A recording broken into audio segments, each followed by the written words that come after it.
नमस्कार साथियों, स्वागत है आप सभी का आपके अपने YouTube channel Kedarnath classes Uttarakhand में। तो देखिएगा, रात के 10 बज चुके हैं। 10 बजे रोजाना आपके लिए मैं लेकर आता हूँ उत्तराखंड खजाना क्लास, जो कि आपकी आगामी परीक्षाएं पटवारी, लेखपाल, police constable, SI, forest guard और बंदी रक्षा के लिए काफ़ी महत्वपूर्ण है। बाकी देखिए, अगर अभी तक आप हमारे टेलीग्राम चैनल से नहीं जुड़े हैं तो आप डिस्क्रिप्शन में जाइएगा, वहाँ पर आपको लिंक मिलेगा, वहाँ से आप हमारा टेलीग्राम चैनल ज्वाइन कर लें। क्योंकि जो भी हम टेस्ट लेते हैं आधे घंटे के बाद इसकी पीडीएफ हम वहाँ पर शेयर करते हैं, जिससे जितना आपने पढ़ा उसका और आप अच्छे से प्रैक्टिस कर सकें। बाकी आपकी तैयारी बहुत अच्छे से चल रही होगी, लेकिन तैयारी कितनी भी अच्छे से चल रही हो उसका रिवीजन बहुत ज़रूरी होता है।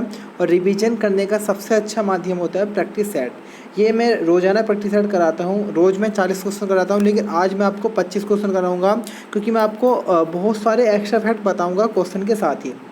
जो न्यू है, जिन्होंने अभी तक अच्छे से तैयारी नहीं की है या जिनकी शुरुआत है, तो वो इन सभी क्वेश्चनों को लिख लें। बाकी जिनको याद है तो बहुत अच्छी बात है। क्वेश्चन नंबर 1 है, गांधी जी सर्वप्रथम हरिद्वार कब आए थे? तो ये क्वेश्चन बहुत बार एग्जाम में बनता रहता है। गांधी जी सबसे पहले हरिद्वार आए थे बच्चों 1915 में। क्वेश्चन नंबर 1 का आंसर हमारा ए बिल्कुल सही हो जाएगा, 1915। ऐसे भी आ सकता है, गांधी जी ने गढ़वाल की यात्रा कब की थी? 1915 में। और गांधी जी ने कुमाऊं की यात्रा कब की थी? तो बच्चों 1929 में गांधी जी ने कुमाऊं की यात्रा की थी। ये क्वेश्चन वीडियो के एग्जाम में बन चुका है। क्वेश्चन नंबर 2 है, नंदाकोट पर्वत स्थित है?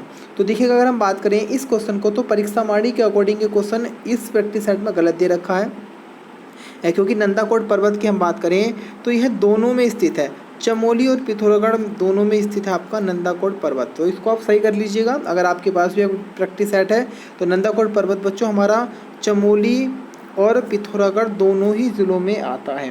क्वेश्चन नंबर 3 है, नीरू मीरू कार्यक्रम का संबंध है? तो नीरू मीरू कार्यक्रम का संबंध बच्चों हमारा जल संरक्षण से। तो क्वेश्चन नंबर अगर हम बात करें 3 की, हमारा ऑप्शन बी बिल्कुल सही हो जाता है, जल संरक्षण से संबंधित है नीरू मीरू कार्यक्रम। ऑप्शन बी हमारा बच्चों बिल्कुल सही है। क्वेश्चन नंबर 4 की तरफ बढ़ते हैं, अरुण जखमोला का संबंध किससे है? तो ये क्वेश्चन देखिएगा पहले भी एग्जाम में काफ़ी बार आ चुका है। अरुण जखमोला जी की हम बात करें तो इनका संबंध बच्चों वॉलीबॉल से है। क्वेश्चन नंबर 4 का आंसर हमारा सी बिल्कुल हो जाएगा सही।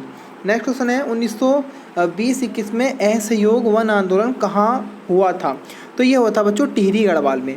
क्वेश्चन नंबर 5 का आंसर हमारा बी बिल्कुल सही हो जाएगा, 1920-21 में असहयोग वन आंदोलन कहाँ पर हुआ था? टिहरी गढ़वाल में हुआ था। क्वेश्चन नंबर 6 है, गुगा पीर धार्मिक स्थल किस जनपद में स्थित है? तो गुगा पीर धार्मिक स्थल बच्चों हरिद्वार में स्थित है। क्वेश्चन नंबर 6 का आंसर हमारा ए हो जाएगा। हरिद्वार के बारे में अगर हम बात करें तो आप सभी को पता है, हरिद्वार गंगा नदी के दाहिने तट पर स्थित है और हरिद्वार ही वह स्थान है जहाँ से गंगा नदी मैदान में प्रवेश करती है। कुछ हरिद्वार के महत्वपूर्ण स्थल है, उनकी मैं चर्चा करना चाहूँगा। जैसे मैं बात करूँ, नील पर्वत, विल्भ पर्वत आपका हरिद्वार में मिलेगा। नील पर्वत की अगर हम बात करें तो चंडी देवी मंदिर है, और बिल्व पर्वत पर आता है हमारा मनसा देवी मंदिर। बाकी हर की पौड़ी यहीं पर है, गंगा मंदिर यहीं पर है, स्वास घाट यहीं पर है, कोसाव्रत घाट भी यहीं पर है, भीमगोड़ा क्षेत्र भी यहीं पर है, शमशान मंदिर भी यहीं पर है, भारत माता मंदिर भी आपको यहीं देखने को मिल जाएगा। ऊपरी गंगा नहर भी हरिद्वार के निकट से ही निकाली गई है। बाकी कनखल आपको हरिद्वार में मिलेगा, जिस शिव के ससुर की राजधानी कहा जाता है, और शिव की राजधानी हरिद्वार को कहा गया है। उसी के साथ साथ सर्वाधिक विधानसभा सीटें हरिद्वार में हैं, सर्वाधिक जनसंख्या हरिद्वार में है, सर्वाधिक एससी आबादी हरिद्वार में है, सबसे कम लिंगानुपात हरिद्वार का है, सबसे कम पुरुष साक्षरता आपको हरिद्वार की देखने को मिलेगी। उसके साथ ही साथ अगर हम बात करें, इतने क्वेश्चन आपको याद करके चलने हैं हरिद्वार से। नेक्स्ट क्वेश्चन है, वासुकी और मंदाकिनी नदी का संगम स्थल है? तो देखिएगा, वासुकी और मंदाकिनी नदी मिलती है सोनप्रयाग में। क्वेश्चन नंबर 7 का आंसर हमारा बी हो जाएगा, सोनप्रयाग।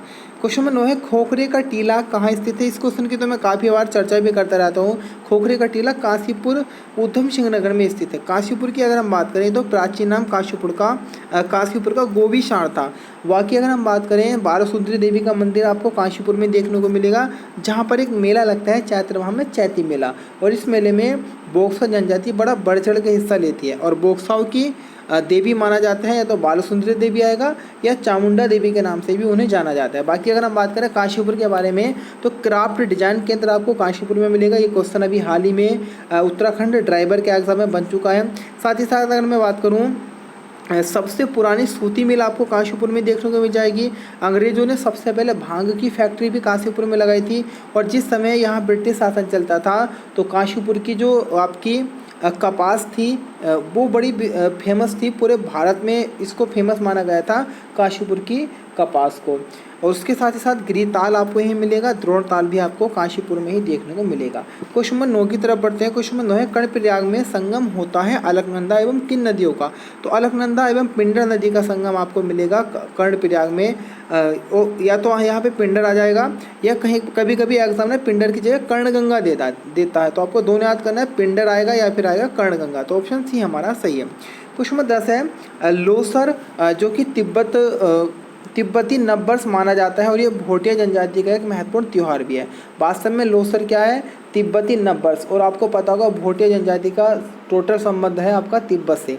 तो यह जो मनाना प्रारंभ किया गया, भोटिया जनजाति ने कब से मनाना प्रारंभ किया? तो इसको 1962 से मनाना प्रारंभ किया था। ऑप्शन बी हमारा बिल्कुल सही है। भोटिया जनजाति की मैं बात करूं तो महा हिमालय का सबसे बड़ा जनजातीय समूह भोटिया है। उसी के साथ साथ हम बात करें तो अर्ध घुमंतु के नाम से भोटिया को जाना गया है। सबसे अधिक साक्षरता वाला समुदाय भोटिया है। आपने नाम सुना होगा चिपको वुमेन के नाम से गोरा देवी को जाना गया है, वो भी भोटिया समुदाय से ही आती हैं। क्वेश्चन नंबर 11 है, अल्मोड़ा का पिनाकेश्वर मंदिर किस राजा द्वारा बनाया गया था? तो अल्मोड़ा का पिनाकेश्वर मंदिर चंद राजा बाज बहादुर चंद के द्वारा बनाया गया था। क्वेश्चन नंबर 11 का आंसर हमारा बी हो जाएगा, बाज बहादुर चंद। बाकी बाज बहादुर चंद के बारे में अगर हम बात करें, ये पहला ऐसा राजा था जिसने अपने साम्राज्य को मुगलों के अनुरूप बनाया था। बाकी कुछ पहाड़ी पक्षी भेंट करे थे इसने मुगल राजा औरंगजेब को। बाकी अगर हम बात करें तो 50वें नंबर का चंद राजा था बाज बहादुर चंद। क्वेश्चन नंबर 12 है, विकेट बंदोबस्त के नाम से कौन सा भूमि बंदोबस्त जाना जाता है? तो देखिएगा, आप सभी को पता होगा 1863 से 1873 तक, 1863 से 1873 तक उत्तराखंड में जो भूमि बंदोबस्त चला था उस भूमि बंदोबस्त को कहा जाता है विकेट बंदोबस्त। क्योंकि ये अगर हम बात करें तो विकेट JE विकेट की अध्यक्षता में हुआ था, इस कारण इस भूमि बंदोबस्त का विकेट बंदोबस्त कहा गया। और ये जो बंदोबस्त था बच्चों 9वें क्रम का बंदोबस्त था। एक बार फिर से मैं थोड़ा सा समय लूँगा क्योंकि बड़ा इंपॉर्टेंट है, यहाँ से क्या एग्जाम में क्वेश्चन बनते हैं। विकेट बंदोबस्त कौन से क्रम का था? 9वें क्रम का था। कब से कब तक हुआ? 1863 से 73 तक। किसकी अध्यक्षता में? विकेट की अध्यक्षता में। इसी कारण से क्या कहा है? विकेट बंदोबस्त कहा गया। इसी के साथ साथ बड़ा इंपॉर्टेंट क्वेश्चन है जिसको हम 99% गलत करके आएंगे कि विकेट बंदोबस्त किस कुमाऊं कमिश्नर के समय हुआ था, तो हम विकेट ही लगा देंगे। लेकिन याद रखना हेनरी रैमजे, क्योंकि 1856 से 1884 तक हेनरी रैमजे का शासनकाल था। साथ ही साथ विकेट बंदोबस्त की खास बात क्या है? ये वैज्ञानिक पद्धति पर होने वाला पहला भूमि बंदोबस्त था। साथ ही साथ इस भूमि बंदोबस्त में पर्वतीय भूमि को 5 भागों में बांटा गया था। ये सारे फैक्ट आपको याद करके चलने हैं। क्वेश्चन नंबर 13 है, पर्वतीय क्षेत्र में वनों से लगी भूमि को क्या कहा जाता है? तो देखिएगा, पर्वतीय क्षेत्रों में जो वनों से भूमि लगी हुई होती है उसे बुढ़िया कहा जाता है। ऑप्शन ए हमारा बिल्कुल सही हो जाएगा। उसे क्या कहा जाता है? बुढ़िया कहा जाता है। यहाँ पे लिखा है घरिया, तो ये घरिया कहा जाता है। जो आपके गाँव होते हैं, गाँव के समीप लगी भूमि को क्या कहा जाता है? घरिया। उसी के साथ गांव के जो मध्य भूमि होती है उसे कहा जाता है बिछलिया, या कहीं कहीं आपको मिलेगा देखने को बिचलिया। तो 3 तरह से आपके क्वेश्चन बनेंगे, एक तरह से और बनेगा उसको भी बताऊंगा। फिर से एक बार रिवर्स कीजिएगा। आप वनों से लगी भूमि बुढ़िया, गांव से लगी भूमि घरिया, और गांव के मध्य भूमि बिचलिया, और वनों के मध्य भूमि आ जाए, वनों के बीच पथरीली भूमि को कहा जाता है इजरान। ये फैक्ट आपको याद करके चलनी है। क्वेश्चन नंबर 14 है, सरंगी गुफा कहाँ स्थित है? तो देखिएगा, सरंगी गुफा की हम बात करें बच्चों तो ये हमारी उत्तरकाशी में आती है। जैसे आपने नाम सुना होगा सरंगी गुफा का, उसी के साथ साथ आपने नाम सुना होगा पांडव गुफा, मातंग ऋषि गुफा, प्रकटेश्वर गुफा। ये बच्चों सारी गुफाएं हमारी उत्तरकाशी में मिलेगी। और सरंगी गुफा उत्तरकाशी के मोरी विकासखंड में स्थित है। नेक्स्ट क्वेश्चन है, चंदवंश के किस राज्य मंत्री द्वारा जसपुर नाम बदला गया था?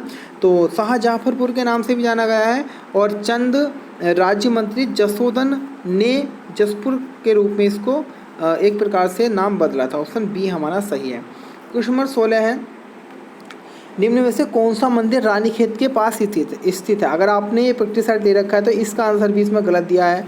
तो देखिएगा, अगर हम बात करें तो अगर रानीखेत के निकट मंदिर की मैं बात करूं बच्चों तो कालिका मंदिर, जो है रानीखेत के निकट है। बाकी कालिका मंदिर के साथ ही साथ अगर हम बात करें, रानीखेत के निकट एक मंदिर है मनकामेश्वर मंदिर भी मिलेगा, साथ ही साथ झूला देवी मंदिर भी मिलेगा जो 1935 में बना था। हेड़ा खान मंदिर भी आपको यहाँ पर देखने को मिलेगा।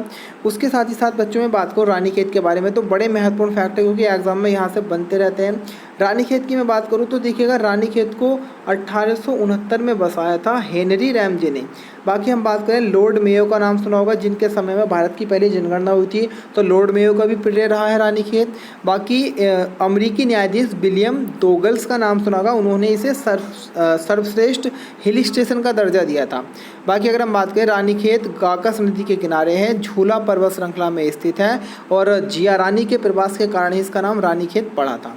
क्वेश्चन नंबर 17 है बाजदिया विवाह किस जनजाति में प्रचलित है?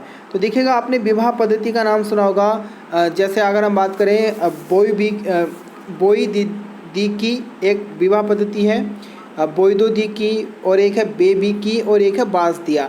ये तीनों ही विवाह पद्धति आपको मिलेगी देखने को जौनसारी में, और इसमें जो सबसे एक प्रकार से उच्च मानी जाती है वो है आपकी बाजदिया। जौनसारी आंसर होगा। और जौनसारियों में सबसे बढ़िया विवाह पद्धति है, जो सर्वाधिक शानो शौकत की विवाह पद्धति है, जो बाजे गाजे के साथ किया जाता है विवाह, वो है आपका बाजदिया विवाह। फिलहाल किसमें? जौनसारियों में। नेक्स्ट क्वेश्चन है जनगणना 2011 के अनुसार शहरी क्षेत्र में लिंगानुपात कितना था? तो देखिएगा मैं पूरा विस्तार बताऊंगा, हर तरह से आपको बताऊंगा जिससे आपका गलत ना हो। देखिएगा सबसे पहले हम बात करें उत्तराखंड का जो लिंगानुपात है वो है ओवरऑल उत्तराखंड का 963। याद रखिएगा उत्तराखंड का 963 है। उसके बाद मैं बात करूँ उत्तराखंड का बाल लिंगानुपात अगर हम बात करें तो 890 आपको देखने को मिलेगा। उत्तराखंड का शहरी लिंगानुपात है 884 और उत्तराखंड का ग्रामीण लिंगानुपात है 1000। ये दोनों ही क्वेश्चन आपको देखने को मिले थे व्यक्तिक साइड में। एक बार रिवाइज कीजिएगा, उत्तराखंड का लिंगानुपात 963, उत्तराखंड का बाल लिंगानुपात 890, उत्तराखंड का ग्रामीण लिंगानुपात 884 और उत्तराखंड का ओवरऑल ग्रामीण लिंगानुपात की मैं बात करूँ तो आपको मिलेगा 1000 देखने को। अगर हम बात करें क्वेश्चन नंबर 19 की, तो वर्ष 2011 के अनुसार सबसे ज़्यादा 10 के वृद्धि दर वाला जिला कौन सा रहा? तो सर्वाधिक 10 के वृद्धि दर उधम सिंह नगर में रही थी और ये रही थी आपकी 33.45%। 33.45% अगर हम बात करें 10 के वृद्धि दर रही थी उधम सिंह नगर की। उत्तराखंड की 10 के वृद्धि दर अगर हम बात करें 2011 की जनगणना के अनुसार तो 17.70 10 के वृद्धि दर थी आपकी उत्तराखंड की। और सर्वाधिक कहाँ की थी बच्चों? उधम सिंह नगर की थी 33.45 और सबसे कम थी पौड़ी गढ़वाल की -1.41%। क्वेश्चन नंबर 20 है साहित्यकार हिमांशु जोशी का निधन कब हुआ? 2018 में हुआ, ऑप्शन बी सही है। क्वेश्चन नंबर 21 है गणतंत्र दिवस 2019 में उत्तराखंड की झांकी जो थी उसमें किसको दिखाया गया था? अनाशक्ति आश्रम को, ऑप्शन बी सही है। अटल पर्वत किस जिले में स्थित है? तो अटल पर्वत बच्चों हमारे उत्तरकाशी में स्थित है, ऑप्शन डी सही है। क्वेश्चन नंबर 23 है नारायण दत्त तिवारी किस राज्य के राज्यपाल रहे थे? तो नारायण दत्त तिवारी की हम बात करें बच्चों तो इन्हें विकास पुरुष के नाम से जाना जाता है। उत्तराखंड के प्रथम निर्वाचित मुख्यमंत्री आपके नारायण दत्त तिवारी जी हैं। नैनीताल के रामनगर के रहने वाले थे। साथ ही साथ अगर हम बात करें इनके बारे में तो उत्तराखंड में जो कुमाऊं विश्वविद्यालय अधिनियम या कुमाऊं विश्वविद्यालय गढ़वाल विश्वविद्यालय बना है वो इनके ही अथक प्रयासों से बना था। तो बच्चों ये आंध्र प्रदेश के राज्यपाल भी रह चुके हैं, यूपी के सीएम रह चुके हैं, ये भी आपको नहीं भूलना है। क्वेश्चन नंबर 24 का आंसर देखिएगा, आपके लिए मैं क्वेश्चन छोड़ रहा हूँ, इसका आंसर आप सभी कमेंट बॉक्स में कमेंट कीजिएगा। और एक चीज़ और कमेंट बॉक्स में लिखनी है, आप कहाँ से हैं, कौन सी आपकी प्लेस है और आपका नाम क्या है। और वीडियो अच्छी लगी तो साथ में नाइस वीडियो भी जरूर लिखिएगा। आज का अंतिम क्वेश्चन है राजीव गांधी खेल रत्न पुरस्कार से सम्मानित। अभी इसको 30 क्वेश्चन करेंगे, बेफिक्र रहिएगा। थोड़े क्वेश्चन और उनको भी मैं आज ही करा दूंगा क्योंकि अभी इतना समय नहीं हुआ है। राजीव गांधी खेल रत्न पुरस्कार से सम्मानित अभिनव बिंद्रा किस जिले के निवासी हैं? तो देखिएगा अगर हम बात करें बच्चों ये है हमारे देहरादून के निवासी, ऑप्शन बी सही है। उसी के साथ साथ मैं आपको बता दूं अभिनव बिंद्रा के बारे में, तो अभिनव बिंद्रा जो खिलाड़ी हैं वो एक निशानेबाज है। क्या है? निशानेबाज हैं। 10 मीटर एयर राइफल पिस्टल में ये भाग लेते हैं। एक बड़ी इंपॉर्टेंट इनकी खास बात है, एकल स्पर्धा में ओलंपिक में स्वर्ण पदक जीतने वाले प्रथम भारतीय हैं, याद रखना। 2008 में बीजिंग ओलंपिक हुए थे चीन में, वहाँ पर इन्होंने ओलंपिक में स्वर्ण पदक अपने नाम किया था। बाकी अगर हम बात करें सबसे कम आयु में इन्हें राजीव गांधी खेल रत्न अवार्ड मिल चुका है, ये भी आपको नहीं बोलना है। अगला क्वेश्चन है देहरादून स्थित राष्ट्रीय इंडियन मिलिट्री कॉलेज की स्थापना कब की गई? तो इसकी स्थापना की गई थी बच्चों 1922 में। ऑप्शन सी हमारा हो जाएगा बिल्कुल सही। क्वेश्चन नंबर 27 है किन्हीं कुमाऊं, कानपुर और बनारस विश्वविद्यालय द्वारा डॉक्टर ऑफ साइंस की मानद उपाधि दी गई? तो ये दी गई थी बच्चों श्री कृष्ण जोशी जी को। ऑप्शन ए हमारा बिल्कुल करेक्ट हो जाएगा। नेक्स्ट क्वेश्चन है बड़